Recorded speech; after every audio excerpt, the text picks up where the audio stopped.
It's not unusual for creative people to become isolated. They tend to work independently and many are naturally introverted.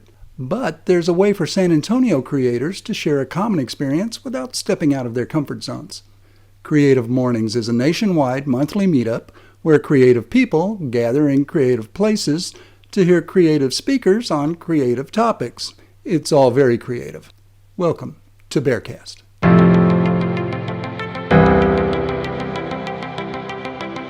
I'm Randy Langford, and this is BexarCast, a weekly interview with business, political, education, and nonprofit leaders. We're examining the relationships between all four and how each one benefits from the success of the other three. Kylie Lang and Katie Bingham are the creative pair behind San Antonio's Creative Mornings program. Kylie grew up in San Antonio. She's a contract teacher who knows probably more than she should about military aircraft. By day, Katie is a producer for a web design team, and by night she drinks sake, eats cheese, and is the world's most reluctant cook. Ladies, thanks for joining me. I really appreciate you giving me some time. Right here close to the holidays, I know time is precious, especially when you got kids like you two do. It's all good. Thanks for having us. Yes. Thanks for having us, Randy. Well, I'm glad to have you because I wanted to talk about Creative Mornings. It's such a good concept. I love the idea of getting a group of creative people together once a month to talk about a creative topic. And I've always been a morning person. I guess it goes back to my newspaper days. So you catch me just at the right time of day when I'm at my peak. You get and the great part about the meetings is you get some networking, you get some perspective, you may even get a taco. But when I go through that and hear the speaker, I'm fired up for the rest of the day. I'm raring to go. And the fact that it's a group of creative people that are together and it's a fair sized group, that networking element is an attraction for me. And the reason I say that is I spend a lot of time on my computer and so I work from home, as you can tell, and it's easy to get isolated. So to have that opportunity to talk to other people in the creative community is very worthwhile to me. So I suppose you hear that a lot. Is that a common comment you get that people really show up for the networking and the tacos are just a bonus? Yeah, I think people show up for the networking, but it's also, like you said, it's a break from the day. People who work alone, but even people who work at a desk job with, thousands of other folks, right, look forward to this more intimate way to get to connect with people once a month, but on a repeated basis so that we're sort of starting to form this community where people get to see one another time and time again and are returning for those relationships that they're forming. Right. We hope. Yes. And it's interesting that you land on networking as one of the reasons people keep coming back. And I know that's a big attraction to me. I've probably been to 3 or 4 events now. And when I went, the first time I went, I knew one person. And now it's like I know 20.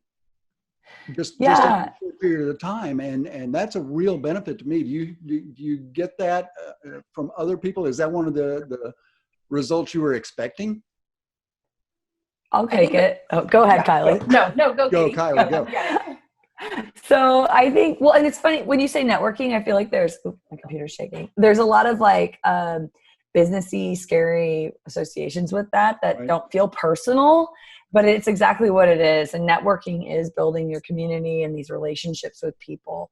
So, Kylie, I don't know what you were going to say, but for me, you hit the nail on the head, Randy. Like, it is networking, but it's not in this really traditional, superficial form that a lot of us have associated with from years of hearing that term. It's this very personal thing. Yeah, it's networking has that smarmy connotation. Yeah, but it doesn't have to be. That, I'm trying to sell you something. Here's my card. Let's do business. Give me some money. And that's not what goes on at Creative Mornings. Nobody's trying to sell anything. It's tell me what you're doing. Let me tell you what I'm doing. And let's see if there's somewhere those two gears mesh. Yeah. I feel like it's like going to yoga class, right? The first time you don't know anybody, but you keep going and you know people, and then you start to realize the different connections, and it's kind of more organically than just a straight up business. Like, hey, we're, pushing this, interaction on you. It's Right. just like, hey, you'll get to it. And a lot of times it's in a surprising way or just kind of irrelevant. And it's like, oh, no way. I didn't know that. Like, great. Let's go work on this together. So Right. Yeah. Right. it's good.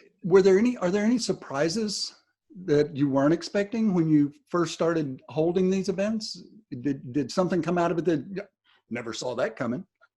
So we were trying to think about that, and I've kind of been surprised at the different opportunities that come up for some of the speakers. Oh, okay.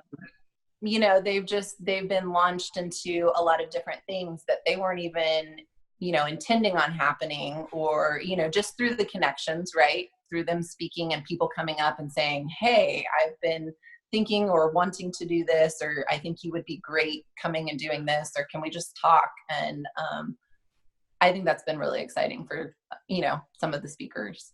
Right. Right. Now, I know these events go on all over the country. Can you give me some background on how Creative Mornings came to be? It's such a great idea. Yeah. How did it happen? Not just in San Antonio, but from the beginning. I know. Tina Roth Eisenberg, she's the one who started in New York. I think that was about 11 years ago now. And, going back to exactly what you said at the beginning, she just wanted a break to see people face to face, kind of have, that networking, but not in a networking way. She just wanted to get with her creative people. Right. So she started a breakfast. She was like, it's easy. It's always free. So you get breakfast and coffee. And yeah, I think once New York kind of established, now we have over 200 and I don't know, 5 countries or something. Chapters. Yeah. There's like 80 countries maybe. So it's big. It's fun. It's amazing that there is that much enthusiasm in the creative community to get together and have that opportunity to spend time with other creative people. How did you get involved? How did the two of you come to bring it to San Antonio? So you founded it here in San Antonio, right? Yeah. How did that happen? So I was introduced to the Austin chapter actually through my uncle who lives in Austin, and he's like regular volunteer. He always volunteers so that he can get a seat, right? Because they sign up within minutes and you can't get in. So I went and volunteered with him, I don't know, 3 summers ago maybe. And, it was amazing. And I was talking to him about it, and then he was like, well, that there's other chapters. And I was like, had no idea. And he was like, there might be one in San Antonio, which there wasn't. But he kind of encouraged it. He was like, well, you should start one. And so I was like, yeah. And then, I think I was like 8 months pregnant at the time. So I was like, sure, I'm not busy at all. Right. Yeah. Well, we went, he took me to meet the 2 of, I guess, the kind of head people in Austin, Ann and Ben. And so I met with them and talked with them. And so I found out, more specific details and was like, I'm not doing this by myself. And then, that's when they introduced me to Katie, a little bit later. And so between the 2 of us, it was like, we can absolutely do this. Or I felt better. She probably could have done it on her own. Well, so I don't remember how I found out about it in Austin. I used to live there until 2016. And I went to one of their morning events and fell in love immediately, and emailed Ben, I guess he's one of the main hosts. There's like 5 hosts of the Austin chapter, and said, I want to get involved. What can I do? And I ended up helping lead their field trip team for maybe almost a year. And field trips are something we don't do yet in San Antonio. One day, but it's a totally different event related to Creative Mornings. But it helped really embed me in the team, and it got me out of bed. I'm not a morning person, so it was kind of an accountability to get myself to those morning events every month. Okay. Which I always loved as soon as I went. So when I moved to San Antonio, and as I was preparing for that move, I talked to Ann and Ben, who Kylie had previously met with and said, hey, I want to start a San Antonio chapter. And they put me in touch with Kylie. I knew her uncle from his crazy morning setups. Like we're talking like 5 a.m. 5 a.m. Yeah, it's nuts. So we got together. She had a baby with her. I remember being like, that's crazy. How will we do this with baby? So then we did this application for over 2 years, I think, maybe off and on, trying to get it together. Yeah. We get accepted as I'm about to have a baby. Oh, wow. But right when I did, I don't remember. It was like right when I had a baby, we got accepted. So there's no good time to start a chapter of something. Yeah, there's no good time to have a baby, right? No. Yeah, like it'll just happen. It's fine. Yeah. It's a process. If you wait for a good time, it'll never happen. Yes, exactly. So Kylie, when you started going to the ones in Austin, you didn't know it was a national organization. You thought it was just going on in Austin. Yeah, I just thought, Austin is weird. And, I was just like, oh, it's this great event that they have in Austin. And, it wasn't until, a couple conversations in and he was like, well, yeah, there's other ones, like, go check it out. And it was like, oh, and then, sometimes I'm not really good at like researching in depth. So as soon as I went online and checked it out, it was like, oh, okay. Now I get it. Yeah. So you said you had to go through a couple of rounds of applications, I guess, to get a charter in San Antonio. How long has there been a San Antonio chapter? So we started last September. So we're 14 events in. So that was we're our first event. Really new. Yeah. Wow. So it's obviously months of planning leading up to our first event, and with the expectation that we could immediately continue events after that. Right. Yeah.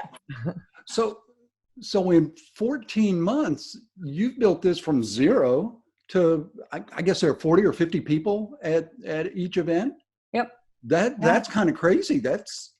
There's clearly a desire in San Antonio in the community for that kind of event, or you wouldn't have that many people showing up, especially at 8:30 in the morning. Yeah. What's been really exciting to watch is I kind of stalk the RSVP list every time we do it. And we do have a lot of repeat people, but obviously you can't always make it.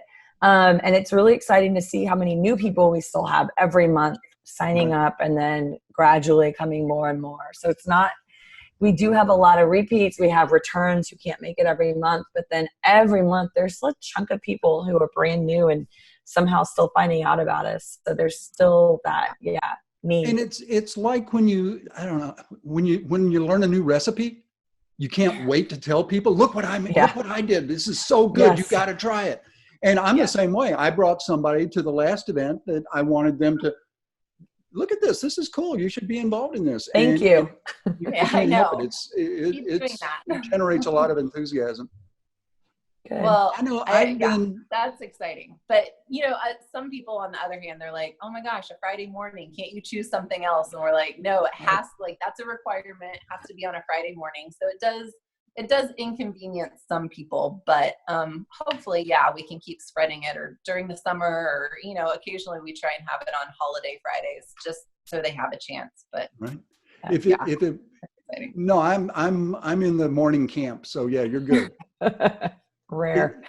We have speakers. I mean, when I think of creative people, I think of designers and artists and writers and sculptors and that sort of creative. But you have people that are architects and nonprofit executives. So how do you choose the topics? How do you choose the speakers that you're going to have every month? The topics are chosen by a different chapter every month, and it's a international topic. So you have to use the topic that's chosen. The topics are chosen in order of the bringing on of the chapter. So if we're chapter 211, I don't know what we were, we're really far down the line. We won't get to choose years from now. We won't get to choose a theme for 5 years, 4 years. I don't know. Okay. I'm way out. What was your other question? How do you choose the speakers? So our speakers we get from not only our big organizer group, which we've got a lot of volunteers who help run this with us. It's not just Kylie and me.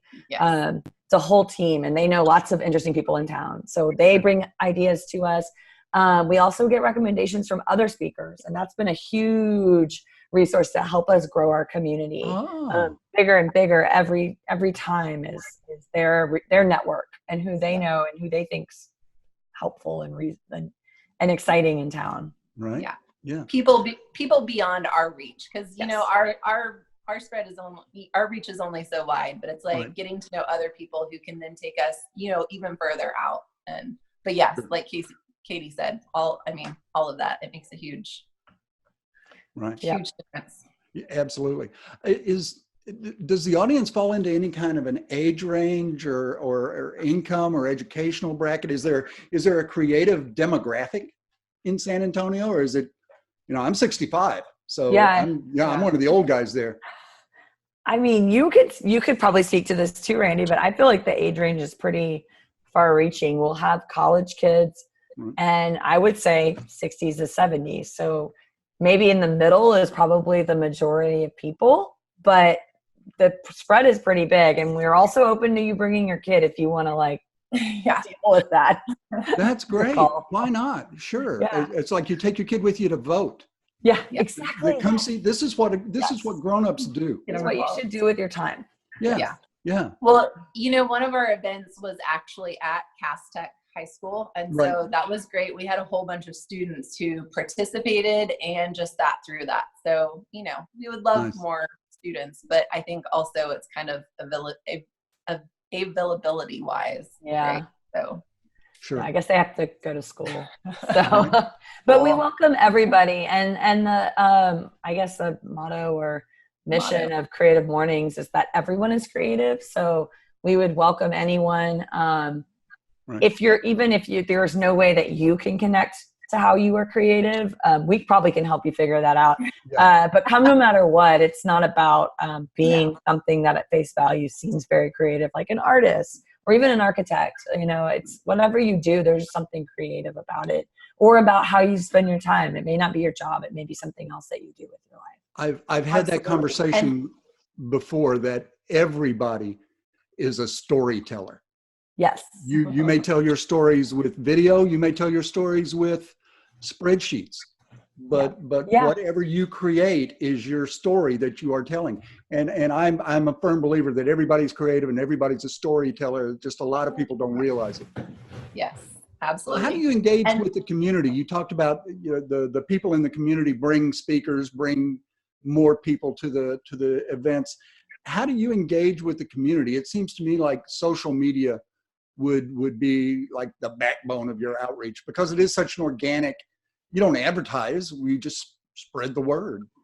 Yeah. Katie, do you want to answer? Sure. We rely really heavily on the other volunteers on our team. Right now it's Nicole and Tanya. Amy and Hannah have helped in the past, and Elizabeth also has helped a ton with reaching out to media.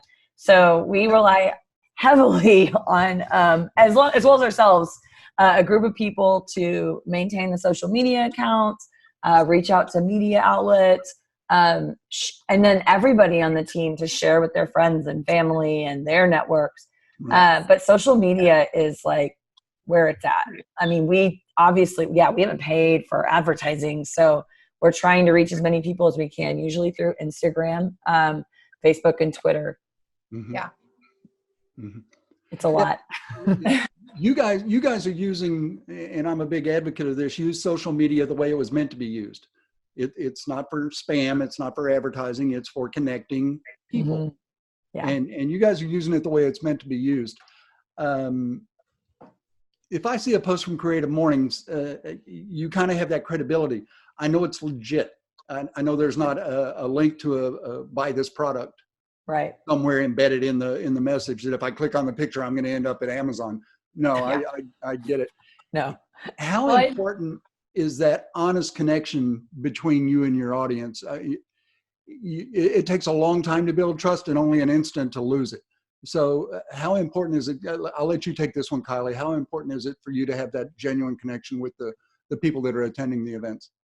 Well, I mean, it's huge. And obviously it's kind of the reason that Creative Mornings started in the first place, right? That face-to-face connection. So if you're not having that honest connection, then other people aren't going to come and enjoy it in the same way that you are seeing and feeling and experiencing it. And Right. so, our social media is just an extension of our actual event. And so if we're not doing the same thing through social media that we want to do in our event, then it's not portraying what we are as an event. So if we're not being true, then nobody's going to want to come enjoy it. It's just another, Yeah, it's just another promotional. Hand out your business card kind of things. So, and that's really when you're talking about we mentioned the demographic.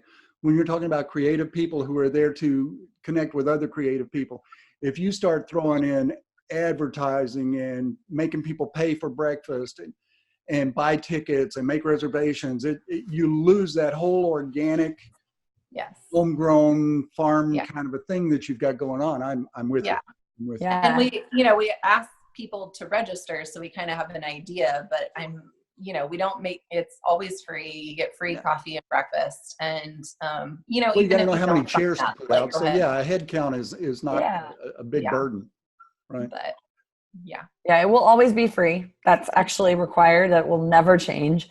Everybody that helps with the event donates their time. Everybody that provides coffee or tacos or sound, audio, photography, video, everybody's donating so much time and their goods, which is awesome. And the facility, it's always the facilities place. So that I assume that space is donated as well. Yep, speakers, everything, everybody.